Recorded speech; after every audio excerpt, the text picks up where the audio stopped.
Welcome to EnigmaCast, nerds. And I am, as you know, I'm fresh in Florida, and I have officially found my fresh in Florida new friend. Everybody, I want to introduce you to somebody that I'm very happy to be on my show. I like his content. We're going to pump it. I know you're going to enjoy it as well.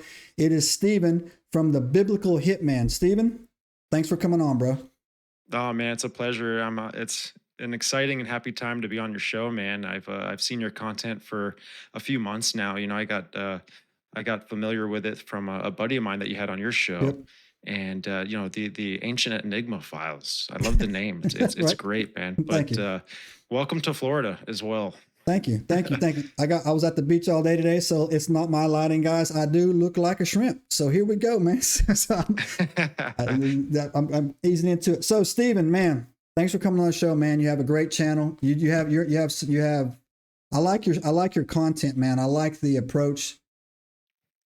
Everybody, there's a lot of people out there doing podcasts, right? So but what when you get into the way I do it is I find my favorites is on the delivery, the topic, but really comes down to the sometimes out of the box analytical dissection of hard to swallow topics. Well, not hard to swallow, but basically hard to explain topics.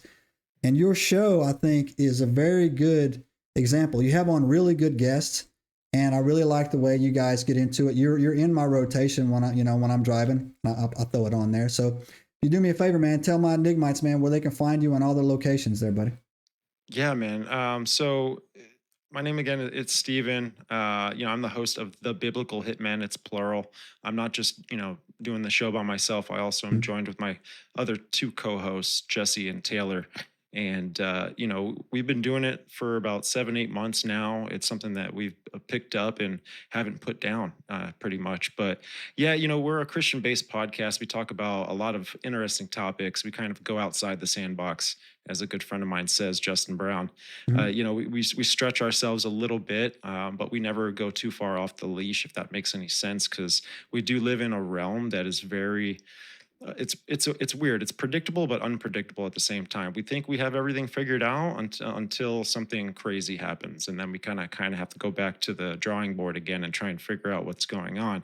But we're a Christian-based podcast. We interview a bunch of different people. We kind of look at ourselves as investigative journalists for the kingdom. And, we're trying to make sense of the things that are going on in reality through a biblical lens, because there's a lot of interesting and crazy things going on, UFO sightings, cryptid sightings, all kinds of phenomenons that people can't really pinpoint or just put their finger on it necessarily, because a lot of this stuff really ranges, and it's so dynamic that it has to be something that pertains to the spiritual realm, the unseen realm. So we get into all that kind of stuff, man. And for the folks listening, you could find all of our stuff on YouTube, Instagram, Facebook, X, TikTok. You could also follow us and check us out on audio platforms as well: Spreaker, Apple Podcasts, and Spotify.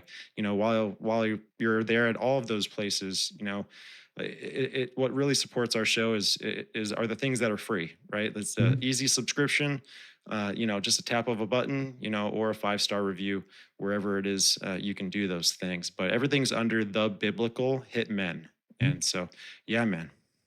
Yeah. So Enigmites, again, all that will be in the description of the video below, in the description in this video below. Go in there, give them a link, give them a click, give them a follow, give them a like. Like I said before on my videos, it costs you nothing, but it makes us feel like, we're big ballers out here, right?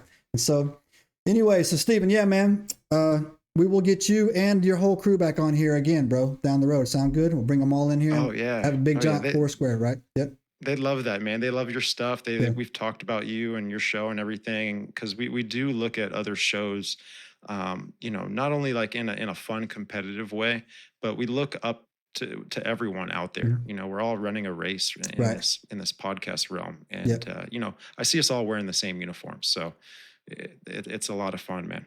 Yeah, that's the same. That's the mentality that I adopted when I came into it. And Stephen, you wouldn't be surprised, but there's a lot of people out there who don't have that mentality on it. I kind of call it the more the abundance mentality, right? Like, I just use this analogy. I'd rather have 9 friends and each of us have $1 million, then $10 million by myself. That's just how I look at it, right? And the whole thing with the podcast realm to go in there. And also, I like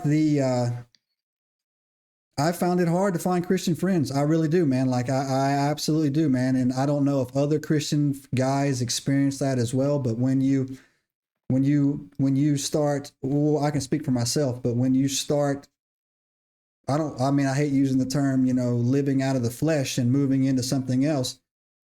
The guys that you thought would, be around you for a while, they kind of drift away, man. And so it's good for me. I enjoy connecting with, I enjoy all my guests that come on, but when the other Christians come on, man, because one of my favorite verses in the Bible is iron sharpens iron, right? And for that to happen, Christians should be talking about these things. We should be talking about the word. We should be going in there, because I've had several people on my show that have helped me. One of them was Dead and Hidden from TikTok. He has a massive following on his show, and he helped me understand some Bible verses that I was understanding incorrectly. And so I'm very glad you're here, bro, and I'm really glad to get into it. And also another thing is that I want to segue over there and pass this off to you, is that also as a bonus, like talking to Christians who have had weird things happen to them that has happened to me. Not that I would wish that on you now, but I'm just saying, since like you kind of don't you do that to me, Ricky Bobby? Is that Ricky Bobby, don't right? You do that. Yeah, Ricky, don't you put that on me, Ricky Bobby? Yeah. So yeah, not that I would wish that on you, but since it did happen, and it happened to me as well, then I'm actually glad that we can meet and then we can talk into it. And one of the things that you keyed on here, right when I hand it off to you, is that there's a lot of weird stuff going on, and it's probably been going on for longer than people have been comfortable talking about. So I know, Stephen, you've had some weird things happen to you, man. And so would you mind just sharing what you're comfortable with, bro?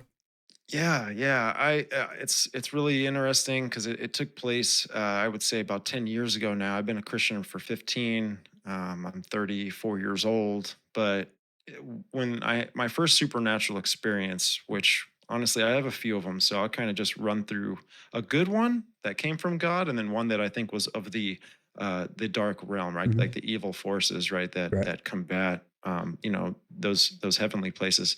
So I was 18 years old, in high school and just finishing up my senior year. And I got saved on one day and baptized on one day, but I didn't have that at the forefront of my agenda that day. Mm-hmm. My buddy, who his name's Scott, he was in trouble with the law all the time, doing drugs and everything, but he ended up getting taken out of his home in the middle of the night.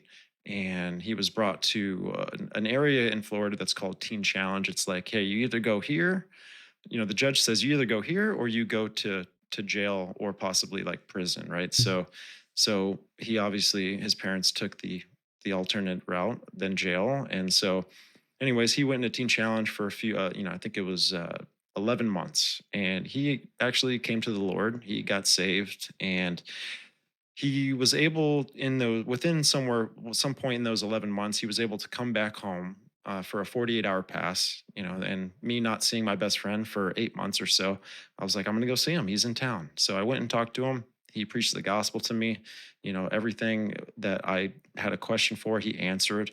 And I just felt the Holy Spirit really like just gripping my heart. Right. And there was a lot of the fear of the Lord kind of mixed in with that. And Scotty did a great job. He was just answering every question that I had. And, I felt like I needed something to do. Like there was a door there that I needed to open, and someone was like knocking on the other side of it, if that makes any sense. It was it was a supernatural spiritual thing, where also as well, because it was like there was, a demon here on one shoulder and an angel on the other. And they were both kind of dragging me around my conscious thoughts and what my heart wanted to do, but didn't want to do, it was like, so anyways, Scotty offered me to go to church with them that night. I went to church, ended up getting saved that night and baptized that night. So I go home, I tell my mom what happened to me. The renewing of my mind already started happening. I started sensing things in a different way. I had my eyes kind of like were just, opened to the truth in the world, from that perspective. And I told my mom what happened, and she's like, "That's very nice, honey." And anyways, I go and I tell my dad what happened, and I ended up just preaching the gospel to Mhm. him. And so as I'm doing that, he got upset. He told me to get out of his room, right? So I was like, okay. My relationship with my dad is like already kind of, on the thinner side of things, but Mhm. now it's really being stretched from what is happening to me. And so I sat right there on my bed and I prayed to God and I said, God, if you're real, if this is all real, if what is going on in my heart, everything, you know, I just got baptized in front of thousands of people. I didn't even have these intentions. I said, if this is all real, I need a sign. And as soon as I said amen, my dad comes into my room. He goes, hey, I told you to stop bothering me with this stuff. I've had it, cut it out. Stop text messaging me these things. And I was like, okay, what are you talking about? Okay. Text messaging you these Mhm. things. And he said, look. And it was a text message of everything that I just got done telling him. Right. And at the end of the text message, it said, your son is trying to tell you the truth. And Wow. the phone, this was back when like it was, everyone had this was before the razors came out. Right. So, Mhm. there were buttons on cell phones. Let's just say that. Right. And the phone number was a weird just a weird phone number. It had hashtags in it, Mhm. exclamation points, and it had zeros and ones, which is like binary code, which is kind of interesting. I wish I was able to decipher that today with what I know, but I just took that as confirmation. And I was like, okay, you know what? I'm on the right path here. Like God just spoke to me in some sort of supernatural way, right through the physical realm. And I'm going to Mhm. take that and run with it. So that really set my pace for, even just where I'm at today. But Zoom move forward about 4 or 5 years from that time. And I'm in college. Forgive me, I was redshirted a couple of years playing baseball, so Mhm. I was in college a little longer than most people. But um, I'm in college. We're in this dorm room, and it's a bunch of people, a bunch of baseball players, a bunch of softball players, just people hanging out that we're all together. And for some reason, the the concept of Jesus came up, right? And I started talking gospel a little bit to people. I started telling them a little bit of my faith, start telling them, what I believe is the truth. And so that night I was in bed and uh, you know, my girlfriend was also in the bed with me at that time. And I remember waking up in the middle of the night and my sensory system, it's like it's like a weird sensory system. It's like one that like it doesn't have anything to do with seeing, hearing, tasting, or any of this. It's just my senses were so heightened that I knew something was wrong, and I knew something was like oppressing me and looking for me and looking at me, all in the Mhm. same Yeah. context. And so, I was awake. My eyes were completely open. I was paralyzed. I couldn't move.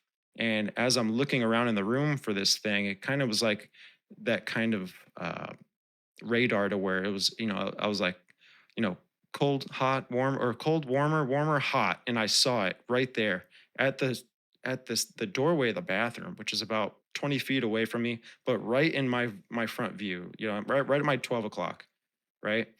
And my head's tilting forward a little bit, looking at it. The only thing I could move was my head, and big silhouetted shadow figure, right? Something that was a little taller than the door, which was probably 8 feet. So it was a little taller than that because it's standing in front of it, and I can't see the top sill. And so I see it, and I'm looking at it, and I'm like, okay, this thing's hostile. Like I just Mhm. know that this thing is not here to do any good whatsoever. And as soon as I made a connection with it consciously, I guess you would say, it zoomed right up, almost like it was just on skates or something. It didn't move up or down, it didn't bob or anything like that. It literally glided right over to my bed and started strangling me in my sleep. And Wow. I've also had a few other guests on, one recently, which she would be awesome to have on your show. Okay. She had these similar kind of experiences where she was being strangled, right? Where like we call it in the medical field, because I'm in the medical field. It's called impending doom. It's where you really feel like you're going to die. And most of the time when patients tell you this, they end up actually coding right in front of you. Wow. So I'm getting choked out, man, and I'm my health bar is just going down, dude. Sorry, not to laugh, but I like every nerd watching this show just started laughing. You know what I'm saying? Oh, dude, my health bar started draining, dude, and it gets to like that blinking red, right? And I'm like, the only thing I can do is cry out to Jesus Christ. This is the only thing that I can do. I can't move. This thing is strangling me. Oh, and on top of that, it's not only strangling me, but it's also, I can feel the grip around my throat, but there's no actual, figure of a hand or anything like that. But it's also speaking to me while it's doing all of this, and it's speaking in just an unrelatable language that I cannot find today. It was almost like the language it was speaking was in some way how I can just break it down into an illustration for you. It was like hieroglyphics. If hieroglyphics was to be a language, that's kind of like what it was. I don't know. It was just wild, man. And I don't know if those fallen angel language. I don't know. No, first of all, like I would like, we'll get that your guest email afterwards. I would like to reach out, but also I'm going to send you a video as well on the sidebar that I would talk to you down. I would like to speak to you, off record about. And but do you have more?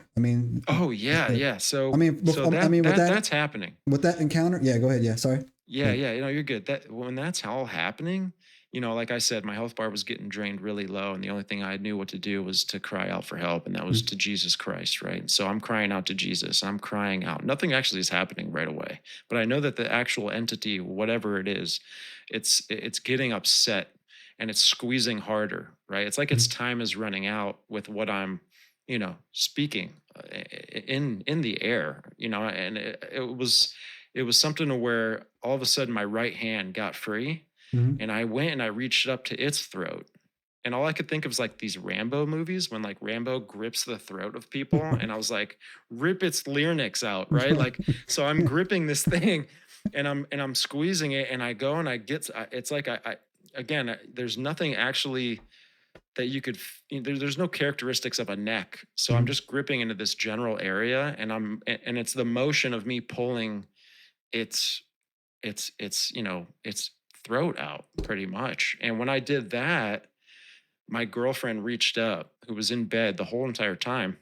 She reached up and she grabbed my arm in the air, and she goes, "What the heck is going on?" And I looked to my right and I said, don't you see what's going on?" And I looked to my left back at the thing, and it was gone.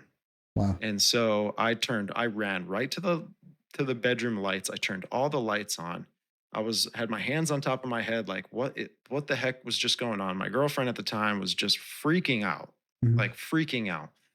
This was something like way worse than a nightmare, man. It was so real. I can't explain it. I don't know. Man. Like I'm sorry that actually happened to you, dude. Like I said, like I've had similar experiences, man. Like I want to send you a video afterwards for you to check out, and we can chat it up later. I want to stay focused. I want to stay this focused on you. This experience right there. There's two things. Like the shadow man thing it's a real thing. It's 100%. I've had several encounters with them in the past with them. I've talked to a few other people. Other people were experiencing the same time I was experiencing. But you hit on two things there, man, that I'd like to throw at you, and to just basically cold questions, man, before to just chop it up with you a little bit. What do you think that was? That's the question that I ask so many people, right? Like, because I used to think they were one thing. Now I'm thinking that they might be somebody else. But what do you think that was? Because it was real. You know what I'm saying? So what do you think it was, bro? Yeah. And I think at that time, what I was thinking of what it was maybe a little different than what I know now, because I've grown since then. I've investigated so much since then, and I might have a slightly different opinion. But I at the time, I knew it was something that did not like what I was speaking to the group of people that night. This thing, it's like, I remember when I made that conscious connection with this thing, you know, as soon as I first locked eyes on it, and I just was connected with it, I knew it was pissed. I knew it was upset for, and I could only think that it was upset at what I was talking about that night to this group of people, right? I was talking about the gospel of Jesus Christ. And, you know, even, and people might, you know, be like, oh, you know, he's just making that up. But just look at our world today. If people can't stand the name of Jesus Christ, right? Like there's a lot of people out there that don't like to talk about religion because, you know, maybe Jesus gets brought up, but a lot of other people like to discuss other religions, you know, without a bias, you know, side in the conversation. And, you know, so I think that it was because I was talking about Christ. Now, I thought of it as the demonic realm. You know, these things might be demons or whatever, you know, and now coming to think about it, of what I kind of know now, it's like, was this thing a disembodied Nephilim, right? Was this a Nephilim spirit roaming in the dark places, in these dry places, right, that the Bible kind of talks about, and was it not only pissed off at what I was talking about, but maybe, you know, was it trying to oppress me? You know, if who knows what would have happened if it choked me out? You know, I don't think it would have killed me, but would it have attached to me? You know, because there's like there's a progress of things when these evil forces, you know, oppress you, right? There's like oppression, then there's like possession, and then there's like full on like incarnation of like an actual entity in the flesh, right? So I don't know. I think these things have something to do with either disembodied Nephilim, which, you know, demons, things like that. But I also think it could be possible of fallen angel entities or whatever. It's just such a hierarchy in this realm, right? No, but I want to. I totally agree with you on that, man. And from, I don't want to, just for, you know, lack of having the proper vocabulary, I'll use the word for an infant. When I was in the same position you were in, from an infancy understanding of what you were going on, you simplify things down to the lowest common denominator. It was a demon. You know what I'm saying? Like, it's a demon, right? And so, but when you study in it, right, over my shoulder over here I read this book it's the 54 Apocrypha that were taken out of the Bible, right? And a lot of people, you know, just now are, you know, getting, you know, really into like the book of Enoch, right? Which is not a bad thing. But I mean, it's a really good thing, because what I think a big mistake, I don't think it was a mistake. I think it was done on purpose, right? When you bring up Jesus to people, their first reactions are usually to roll their eyes, call him your sky daddy. Oh yeah, you know, oh okay, yeah, he can just make things happen out of thin air. I think one of the reasons why the book of Enoch was taken, I know one of the reasons why the book of Enoch was taken out. The Catholic Church admits they took it out. They admit they took it out because it gave away too much information. It was too much to explain. But it was also, I think at the time, it was a concerted effort by the enemy to take the supernatural out of God, right? So if they take the supernatural aspect out of God, then they don't believe in supernatural things. So Enoch was not a nobody. He was a direct descendant from Adam. He was Methuselah's father. I mean, he was Noah's great-great-grandfather, right? So like, he was on the earth the same time that these Nephilim were on the earth. And in my episode that I'm dropping tomorrow, there was a congressman from Florida, the 13th district. I think it was Luna. I can't pronounce her name, man. She's a attractive female, but she's talking to Joe Rogan about the book of Enoch and about, I don't know if you've seen this episode, I've seen you talk about it. They don't do anything by design. This year I was in DC. I was in the congressional UAP hearing. She was there. I was talking. I met Tim Burch and all these people, and I was talking to them. Something's going on, man. Something's coming back around. Something is doing it. But the conscious effort that, if you read the book of Enoch, it's also, I think it's probably in Genesis, they refer to them as the mighty men, you know, the Nephilim or whatever. And God says there's no place for them. He didn't create them, so they'll never go to heaven. So they'll be trapped here on this realm. But the language that you brought up, right? has to be some type of connection on that, man, because I refer to it as forms of nonverbal communication only because I don't have the proper dialect to explain what you are. Like you just put a paragraph in my head instantly, but words were barely spoken. And like you said, you were viewing his language as some type of, hieroglyphic language. And what I like to do on this show, and you do it on your show as well, is when you go back and you look at in history, right? And they tried to wipe it away, but there were several people, I don't like to use the term dark ages, but like especially in England, that were studying what they would call the angelic language. I think there was a guy that was in one of the Queen's courts over there. I'm drawing a blank for his name, right? But he actually said that this was the language of the angels, which was, and again, if you go down the Sumerian tablets, they'll say that that's what the Sumerian tablets are written at, is in that form of the Anunnaki speak that went on it, right? So that's fascinating. But I'm like, again, that's I think it was John Dee and Edward Kelly there it were is. the ones that they founded this Enochian language, right? And it kind of goes all the way back, man. And I don't know if you're familiar with any of the Gary Wayne stuff, but it really goes back into this time where these watchers and these beings were also here, partaking in Earth, like Yeah. with us, right? And the fact that there's a lot of science behind this stuff. I think that there's, which I don't advocate for the occult, but I think this is what the occult is so fond of, or that they're really trying to, first of all, compartmentalize and hold for themselves, right? Mhm. It's a hidden science, if that Oh, makes yeah. any sense. But I think it definitely that they use that as a connection to communicate with these things, or Yeah. to make connections with these things, right? Like we know that Solomon, right, and his sigils and everything. There's a lot of geometry that goes into a Mhm. lot of this, and with the language aspect of it all, the angels have to have a language, right? Yeah. Like how else do they communicate, even if it is kind of telepathically, or Mhm. just where they don't have it's nonverbal, like you said. Mhm. It's still something. And who knows, maybe it could be a frequency, right? Yeah. But these frequencies are waves, and they, just as they are moving through the air, they can leave an imprint on paper as a language, right? And we see a lot of this ancient Sumerians and the Sanskrit and all the ways that they were writing, and even the Babylonians. It was all kind of geometric shapes, but they Yeah. had meaning to it, which is wild, dude. I mean, even when you go back to like Lamech, right? And Mhm. I forget the other brother, right? But this is Cain's lineage.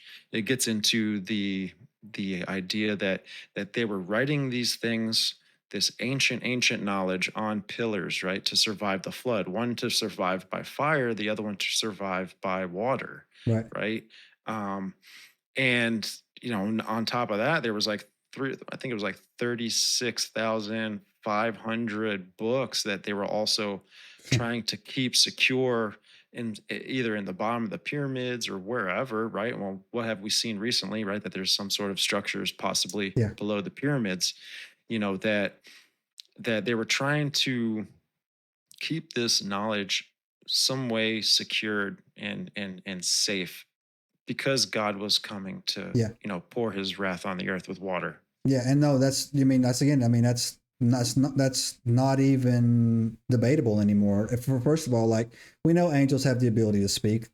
And also there's, of course, you read the Bible, there's the angels will come to people in dreams, but literally Mary Magdalene and his Jesus' mother went into his tomb, and they spoke to them. Why are you here? He's risen. Mm-hmm. Go tell his boys he's up. Right. And the same thing when I think it was when John the Baptist's parents, his Gabriel told him, you doubt me? Well, now you can't speak for until your son's born. So they can speak. So they're definitely, you're absolutely right, man. They have to have some type of their own Yeah, dialect. even when you look at the garden, right? Like Yeah. you look at, Yeah. Eve was communicating with the serpent, right? Yeah. The Nakash, the shining one, Yeah. right? So, and you look at all the ancient cultures and the ancient histories, of societies and civilizations where they tell you in their stories. I'm not saying they have the right story, but I'm saying that I mean, there's something to it. There's a pattern that we could recognize with all of them. Yeah. And it's that, there were these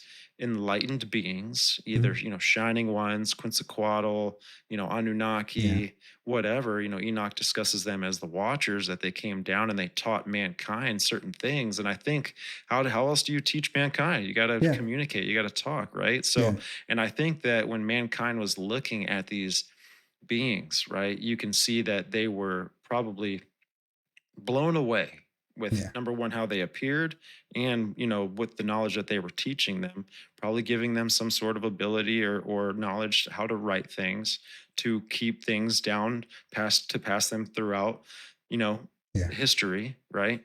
And well, what's crazy too is what they taught mankind was not for a good thing. Now I kind of like, what I mean by that is like, human nature is sinful, right? And so when you teach human nature certain things, it opens up a doorway of just chaos and sin, right? So they taught women how to, put makeup on. That that kind of like is adding steroids to the lust in men. And then making military weapons and swords and all this. Now that amplifies war. Now people are going to want to go and conquer certain things, because there's violence that could be amplified, right? So it's all crazy, man. That the whole biblical story is wild when you really kind of get out of that sandbox. When you get into that supernatural, lens that a lot of the churches seem to have. Either they stay away from it, they don't touch it, it's like foreign land to them. Or they just don't know anything about it, right? Yeah, and I totally agree with you on that as well. Like, real back, they're already starting to leak out that there's a massive chamber under the paw of, the Sphinx. So they've known it's there. They've known it's there for a long, long, long time. It's the information in the libraries. And, again, when the 200 Watchers came down, Sam Jaza was their leader. You only know the names of about 3 or 4 of them. Like, there's like 196 of them you don't even know. But when rebels rebel, they teach other people how to rebel. But, Azazel was the Watcher who taught, us warfare. And, taught when people were like, oh, what do you mean? So what? They taught women how to, do herbs. That's not what cutting her roots means. They taught them witchcraft. They taught them, perversion of nature. So that's the thing I get on this when I talk to. I grew up in the Upper East Tennessee area, and with smack dab, I was born in this town called Johnson City, and it's smack dab in the middle of the Appalachian Mountain Range on the Virginia, North Carolina border. And I've said this all the time on my show, and I put it out there. There's a huge witchcraft problem in the entire Appalachian Mountain Range, not just in Tennessee. They've convinced themselves somehow that there are these things called white witches, right? Oh, we're white witches. We're good witches, right? We're this. No, there's no such thing as that.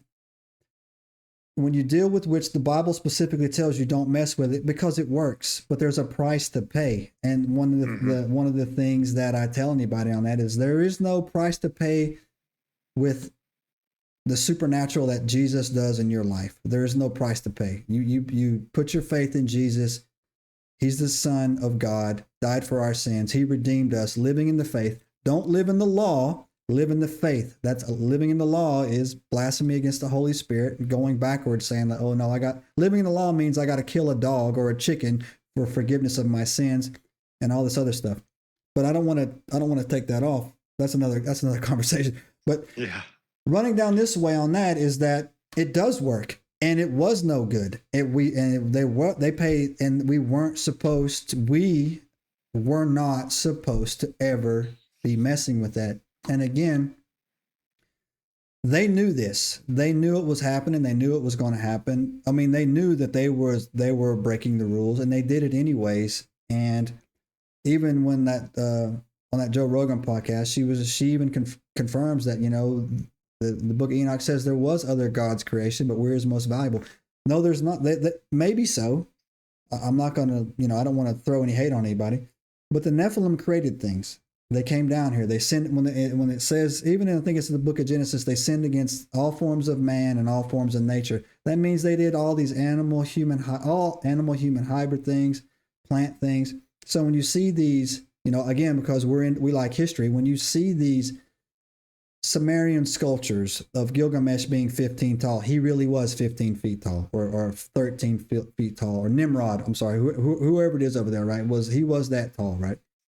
And you also, when you see these figures of lions with human heads and eagle wings, those were real. That was not an artistic expression. That was literally something they saw. Right. And so, right. And so, yeah, that's fascinating. And the church, in my opinion, again, again, iron sharpens iron. The church is making a mistake by not taking these difficult topics head on and explaining it, saying that this was a thing, this was happened. Again, most churches don't even preach, will not touch the book of Revelations. They won't touch it, won't go anywhere near it, won't go anywhere to just avoid it at all cost, right? Because they want it to be, that the Jesus that is always the forgiving, the lamb. No, we got the lamb, right? We get the lion next, right? And when I was at that UAP hearing up there, one of the admirals had said that, he confirmed that there are things living in our oceans that, that are, they call them extraterrestrial, interdimensional demons. Let's skip the verbiage, enigmites. I know some of you guys will hit me up about that later, but some will say, no, they're UFOs. No, they're demons. Okay, the not us's live in the ocean. But if you read the book of Revelations, all the beasts come out of the ocean. All the beasts do, right? And then it talks about, no one is safe from the wrath that's coming, the judgment. Those who live on the earth, in the earth, and where? In the waters. So basically, it talks about all these things. So when John was giving us these visions, I can only imagine from his perspective what he was trying to interpret when he was gone as well. So no, bro, I think you're definitely spot on, man. That whatever that encounter was, it would be, it would be, you wouldn't be doing a good job as a Christian, in my opinion, to say, hey, was that some type of Nephilim? Because was he speaking some type of, forgotten language in his thing? And again, was he in those dry places, man? So no. Right. And I think these spirits, man, I think it could be a piece of their habitat since they left their first estate, that their habitat is like in the ocean now, the abyss. Yeah. I mean, we see when Jesus was casting out demons, not only did they want to go into swine, which is a really dirty animal, but those swine, once they were inside of them, they actually ran and jumped off the cliff into the ocean, and I even think it's either Proverbs or Psalms, I can't remember exactly, but it even talks about that there's these spirits, they dwell in the oceans, in the waters, in the abyss. So I think too, that there's a connection with that. We see the UFO community talking about it. Yeah. We see a lot of, declassified material that's coming out talking about certain objects that are flying in and out of the water, and it seems to be that the water is not even something that slows these kinds of crafts down. I don't know if they are crafts or if it's an illusion of a craft. The fact is that it's a hot spot. Yeah, and even in the Bible too, like when the one time that the waters tried to kill Jesus, he stood up and said, "Be still." When he was in his crew, he was in the back, he was sleeping. They were like, "Master, teacher, we're going to die." And he gets up, he says, "Be still." And whatever happened was so powerful, it scared all of them. Like, oh my gosh, I can't. Who is this? Who is this? Like, even controls the spirits. But like everywhere he got on the water, like I said, man, it fought him. It tossed him back and forth, right? And so, I'd like to throw another question at you here, man. Like not to, since you just brought it up on that thing, is when where are you at with the UFO, ETs, aliens, demons, deception thing? I mean, just from your spiritual standpoint, man, where do you stand on that? No wrong answer, S- Stephen. yeah, no, right. It's these things that dwell in like the second heaven, right, in these Mhm, heavenly realms. And so it was obviously something that was created before Earth. We can see that from Job. mhm, So I think the space is occupied by, it could be multiple things. It could be some things that are, of the good team, and some things that are of the bad team. I can't say that it's not.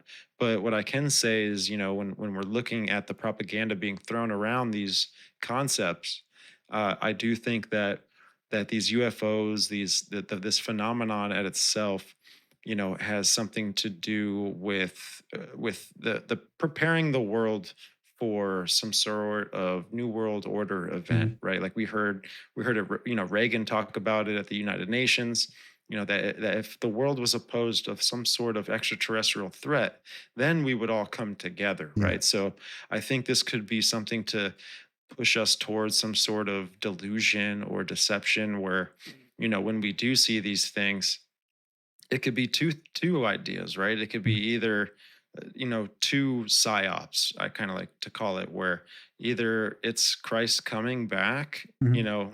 for his church, or it's the fact that it's this illusion to get people to come together as like a new world order government. I Yeah, guess some things get mixed in with like Project Bluebeam and all yeah, that kind of stuff. I think even that it's possible that our government has this kind of technology, and they're able to mimic some of the things that are going on, right? yeah. It's a big shotgun blast, right? Just down a hallway hoping to Yeah. hit something, if that Yeah. makes any sense. Yeah, total sense, man. Like I said, I've thought for a while now. Like I know there's a big debate going on in the church about the Galveston Bible adding in the if the rapture is real or not real, or it doesn't, or whatever. But I always thought, well, I didn't always think this, but I've been thinking over the last couple of years that we know these things are legitimate, and we know that they already know what's going on. And I said this before. Uh, there are satanic forces in higher places in the government. They are directly working with these things. They know that a war is coming, a judgment is coming. They think they're going to win. They're preparing for it.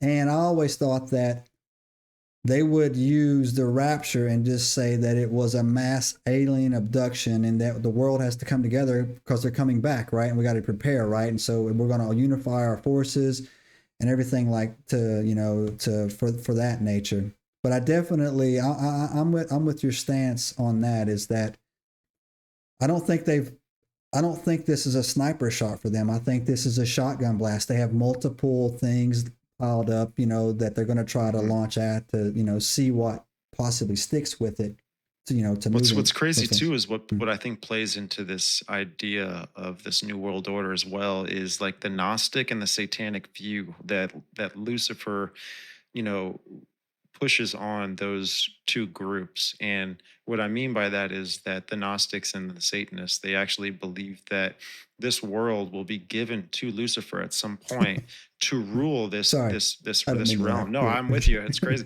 That's To rule this yeah. earth, right? And God is going to take his people out of here and Mm, go to that new earth, yeah. right? That new heaven, that new earth. Yeah. But he's going to leave Lucifer here with his captains and Yeah. merchants and all this stuff, and he's going to build this idea of this Atlantis, right? Mm, And what really kind of opened it up for me was digging into Atlantis and then making some other connections in Enoch.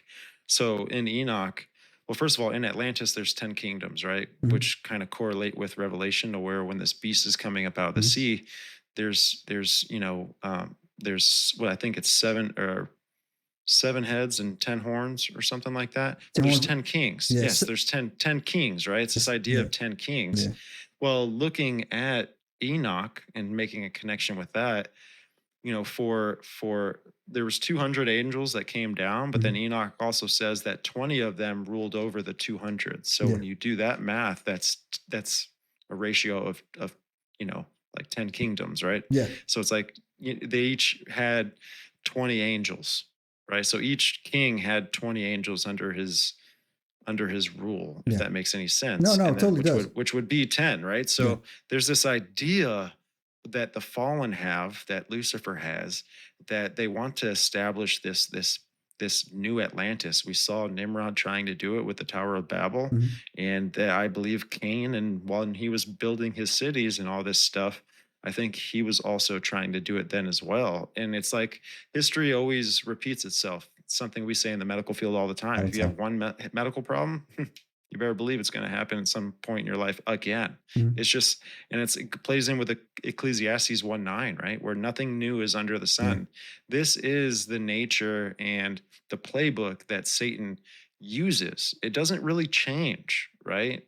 He just kind of takes the ingredients that kind of God, or he steals the ingredients or tries to steal the ingredients, I like to say, of things of God, but then he kind of counterfeits it and makes it into his own to try and, you know, build something that of his own, which he can't, right? Yeah. He's not a creator, he's No. not an author, right? Mm-mm. He's someone who's plagiarizing and stealing constantly. And that's why when we see things that Satan does, it's always a counterfeit to like what God has done. You know what I'm saying? It's No, like when it 100%. comes to it's like when it comes to a money system, God says to tithe and to give, but the government and the governments here in this world, they say we need to tax and we need to take. Yeah. So it's this inversion of things. It's wild, man. 100%. No, that's great, man. That's so well articulated as well about like when you want, and you can, it works in the reverse order. If you see something that's going on that's a perversion of something or a, you know, something that doesn't look right, if you go to the Bible, it'll go, it's the exact opposite. This is a cookie cutter. This is not even me making this up. You can go in there with the most innocuous thing possible, right? It's always the exact opposite when you go and it says to go in there and you know what is going on. And when you, it's almost that when you look at it, I've always thought that Satan was trying to take what God did and he flips it on purpose, right? To show you that no, it can work this way. No, like in his mind, like, and plus he doesn't care about us. He doesn't care. And so all you people out there, man, that like if you know, I've had witches send me messages, right, and say, no, you've got us wrong. And I'm like, no, you shouldn't be messing with that, right? Got you convinced that you know he has your best interest at heart, right? He doesn't. He absolutely hates us. He absolutely, Satan hates you, period. He is the great deceiver. No matter what you think is going on or whatever you want to do, is that it's not, I don't even want to give him, you know, much conversation piece actually when I talk about it, but it's absolutely correct, Stephen, that it's a upside down inversion or a perversion of God's intended will upon us. And that, yeah, that they think that, you know, well, like, okay, we'll just leave and, you know, God will, you know, leave us down. That's not even close to, and again, and you know what, the powers that be at the top, they know that's not true, right? They know it's not. They know because when I've spoken to people before that I've been in certain situations or conversations with people, they believe what they say. And they have the power. It doesn't matter what you believe, if it's true or not. The people in power believe it. And they believe it enough to lie, steal, chill, kill, do whatever, man. They believe it. And so when they inverse world, when they come in and they, well, like I said, I want to be nice on this podcast, man, but I don't want to put anybody out there. It's a fool's errand to think otherwise, is what I would say, right? You really, it's a dead end road that you're not going to go anywhere on. And then, I think to loop this back to a couple points back is that when you bring up Christianity and Jesus around people, that's why this first thing is a scoff or, you know, your sky daddy or, you know, whatever it is. But if it wasn't real, they wouldn't attack it. You never see them ever attack Buddha. Never. Because they know that's a nothing, right? Or the 100 million, you know, Hindu lowercase gods or whatever. They don't, right. But bring up Jesus and they'll lose their mind. They will lose their mind. Right. Yeah. Would you agree with that, Stephen? Oh, yeah, absolutely, man. And I think the biggest deception behind all of that occult practice, because don't get me wrong, there's a lot of things that are attractive about it. Yeah. The biggest thing that is a deception behind it is that, you know, it takes you to be good and bad to make yourself whole. Yeah. Right. And they also say, and these are coming from like the heavy hitters of the occult, the people that have done the most rituals and deep dives into the occult, you know, they've also said that it's even better to be on that bad side, just that slightly, you know. And when we look at movies, a good way to illustrate this is Anakin Skywalker from Star Wars, Yeah. right? Darth Vader. You know, he went from being the chosen one in that state of light, right? And then he was pulled in by the dark, but then he fully gave himself into the dark. But in his eyes, he was made completely whole. He knew good, bad. He was made whole, and it kind of goes back to like what Isaiah is possibly referencing to, where he's like, woe unto those that call good evil and evil good. And I think what really plays out with that is that when you believe in a system like that, there is no sensory for accountability. Yeah. Like you no longer can take accountability for what it is you do, because if it's bad, then you're doing something that's contributing to this force. If you do something good, then hey, it's contributing to the force. There is no area to where, you know, you now hold yourself accountable. And if you were to hold yourself accountable, you would see that you're you're just a dirty sinner. Yeah. Right. And that there's a division between the light and the dark. Right. And so it just doesn't make sense to me, because they're two distinct pathways here. There's good, there's bad, and that's why we see these crazy supernatural things, because I do think there is a war as well going on that we can't necessarily see. I think it's even smaller than the quantum level.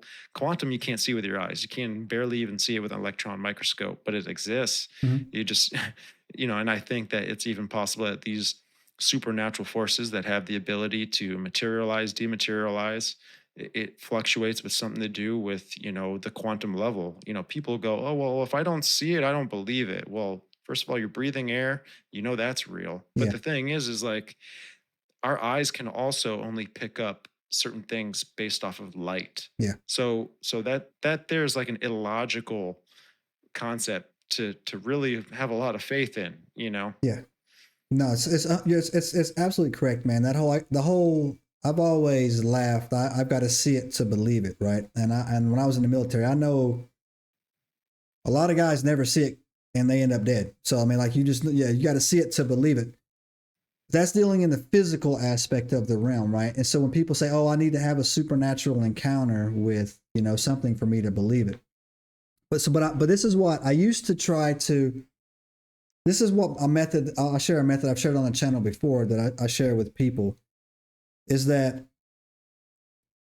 if you want to have a supernatural encounter with something, why are you asking me? Go in your room tonight, turn the lights off, lay down in the bed and say, Jesus, if you're real, prove it to me. Come show me that you're real. Let me see you real, right? They'll know they won't do it because there's that little bit of fear in there, right? Like they don't want to call that out, man. Like, well, okay, well, what do you mean? I said, yeah, you're arguing with me, like to prove to you something supernatural.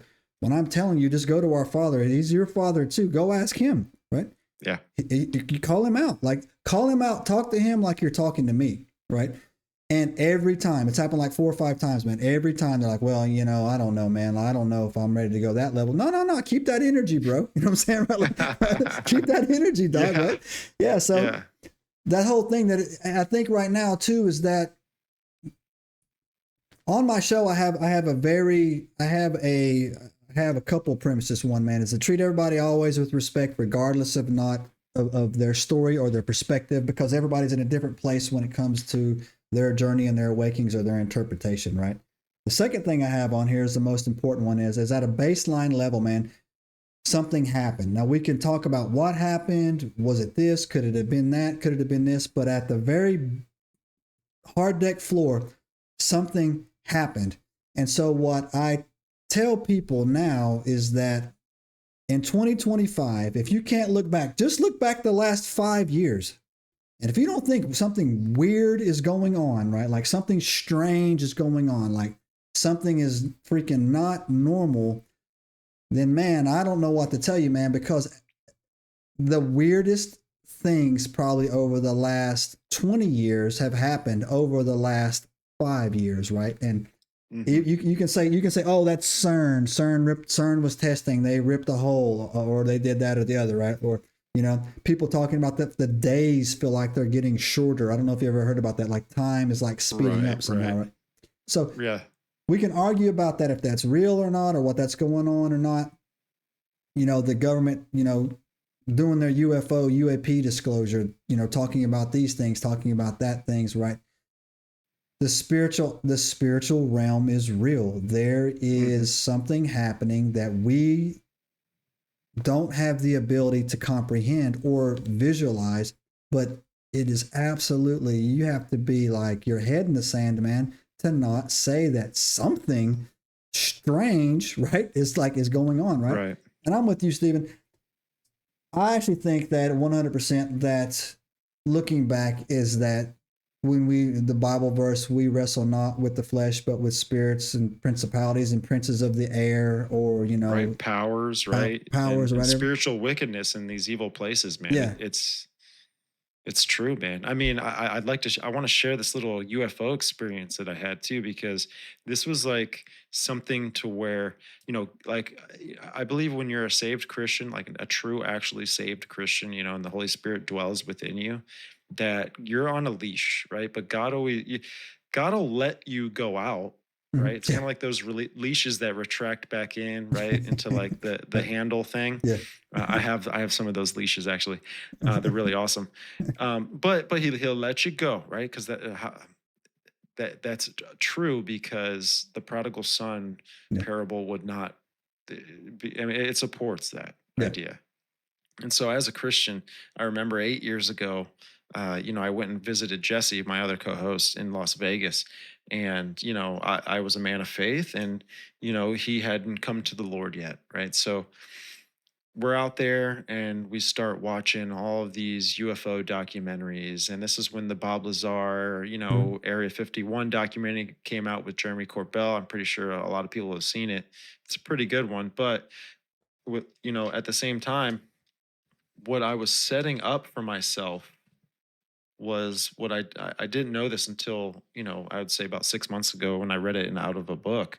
But these forces were preparing for me what's called the Tulpa effect, into where I was receiving ideas from the world, and these ideas in my mind started to manifest into beliefs, and then from being into beliefs, they actually ended up, you know, becoming what I wanted to see. Oh, And wow. I think that all plays out just, because these evil entities, man, they know they're the ones that created propaganda. Yeah. It's just a thought experiment that they manipulate people through. And so, you know, this is way before the show, man. This is way before all of this, right? So me and Jesse are there, and I'm like, hey, man, let's go out into the desert. Let's try and look for something, right? I had these little, memory implants put into my mind, and I was like, I'm going to go see something, right, from watching all this propaganda. So we end up going out to Calico Basin. It had to be around maybe like 12 o'clock at night, and Calico Basin is off the west side of Las Vegas, and it's out there in the Red Rock you know conservation area. It's a mountain range. And so we're out there and we're walking around, and it's completely black, right? Like it's just completely dark. You're in the middle of the desert. What you can only see as light is the lights coming from, Las Vegas, the city. And it's kind of peering over the mountain to where you can see the top of the mountain, silhouetted from all the lights. And so we're out there and we're obviously, trying to see something, right? We're trying to, and what I didn't know what I was doing, right? I was just being tempted by these seducing spirits, right? That the Bible talks about. And I was also being tempted by, doctrines of devils, because I was also seeing things on television telling me what I wanted to experience. So being out there, Jesse's out there, and all of a sudden he starts kind of coyote howling, right? And he's like, usually I get a howl back. He's like, 90% of the time I get a howl back. So he howls and there was nothing. And so we're out there and we're looking up in the sky and stuff, and we're looking up at the top of a mountain peak that we could see. And then all of a sudden, boom, just this orb lights up, Wow. and it's doing these weird maneuvers Hmm. at the top of the mountain, right? It's kind of almost like it looked like it was kind of corkscrewing, Hmm. but turning off, turning on, turning off, and turning on. And once we locked and we engaged in on it, we felt like this presence that this object was. It was just there was a conscious connection, very similar to like that one experience I had, Wow. earlier in the show, where I was like, just you're kind of like locked into something that is. It's when you know something. It's when you know you're looking at it and it's looking at you. Yeah. You don't. There's no like conscious connection, but you just know you're engaged. And so, we're like, oh my goodness, man, it's a UFO. And you could see it. It's like a good 40 yards above the mountain. And there's no one out there, man. Like there's nothing out there but Black Hawk helicopters just flying around once in a while. Hmm. And so we lock in on it and we're like kind of talking to it. And as soon as we started talking to it, it just became fixed. It was a fixed light. It was not, turning off and turning on. It was a fixed light. It was the brightest star you could see, right? That's just like the illumination of it. And it started to rise up and it started to rise up. And as soon as it started to rise up, up, up, up, up, now a good 80 yards above the top of the mountain, it felt like it was looking down on us now. Hmm. That's just like the eerie presence we got. And then all of a sudden it starts coming down the mountain, coming to us. Oh, wow. And we ran out of there. We got in the truck, and we just peeled off out of there. I'm in the back seat and I'm looking out the back window of the truck as Jesse's, getting us out of there. And this thing is following the truck. And then all of a sudden it just fades off and the light just fades and just Wow. disappears. And I was like, oh, okay, that was wild. I have it on video too on my phone. It's actually on my old phone that's broken. Mhm. But, you know, that's what happened. That's what's happening a lot in today's world. A lot of people are doing the Tulpa effect and they Mhm. don't even really realize that they're contributing to these things that are Yeah. wanting to make their presence known, Yeah. right? It's like in the Slender Man, ideology where it's like in 2009 the Slender Man came out, Yeah. but then in like 2013, multiple people were murdered because of the Slender Man Yeah. because it became a pop cultural thing. People started talking about it more, started doing it more, and all this kind of stuff. It's like when we see as well with the Bledsoe family, Stephen Greer, and all these other CE5, groups that go out and meditate, and then these things appear, right? Mhm. So there's a connection there. Yeah. I had the down the rabbit hole was on my show, and we were talking about that. How like can you will something into existence? And then I was thinking to myself, no, what you're doing is you're putting something into your thought, and then something is taking on that appearance and choosing to show itself as that, right? And yeah, man, yeah, bro. That's Tulpa effect, Yeah, right there. that's What yeah, you're yeah. saying, I just didn't even know that word. So hey, man, hey, I just guess what? Let's go. yeah, Hopeful it's effect. an I'm up. ancient Tibetan Buddhist, Yeah, occult practice, yeah. which this is how they would actually kind of manifest entities right in front of them. Wow. Yeah. Yeah, Tulpa effect. wow. That's going into my. Hey, that's going into my rotation, bro. Look out, man. You taught me something there, Hey, man. You did. Taught me something there. Wow. The time flew by, bro. We're hitting the ceiling there, man. Hey, you gotta come back, man. We gotta dig into a little bit more stuff here. All right, you gotta agree to come on. All right, so I gotta. all right, So I will, man. I got you on. I love your show, man. Yeah, This was a great time, yeah, and I'm willing to definitely do it again, man. yeah. You got to come back, man. There's some more topics I'd like to chop up as well. So hey, Steve, tell everybody where they can find you one more time, big guy. Yeah, man. So everyone could find us under YouTube, Instagram, Facebook, X, TikTok, all of the places. You could also find us on audio platforms as well, Spreaker, Apple Podcasts, and Spotify, all under The Biblical Hitmen. That's plural because I'm not just doing the show by myself. Sometimes I'm the only interviewer, but that's because scheduling is real tough nowadays. We all have to really work a long day just to make a certain wage to provide for families nowadays. But yeah, everyone, you could just check us out, The Biblical Hitman. Come over to the YouTube and also support us on audio platforms. Yep. Enigmites, all that information, his link will be down there. Their link will be down there in the description in the video. We will have an episode where we get him. We'll coordinate, get his other 2 hitmen on here. We'll do a nice Foursquare. It'll be cool. If you're too lazy to do that, go to who I follow.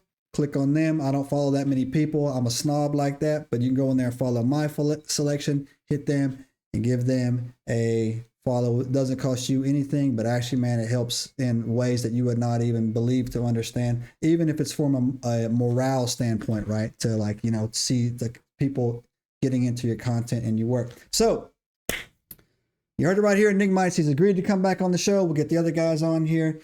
And you know how we do around here at this time of the day. Hit that subscribe button. Give us a thumbs up. If you have any Shadow Man experiences, if you got any questions for the Biblical Hitman or Stephen himself, leave that in the comments below. He will answer it or we'll sort it out.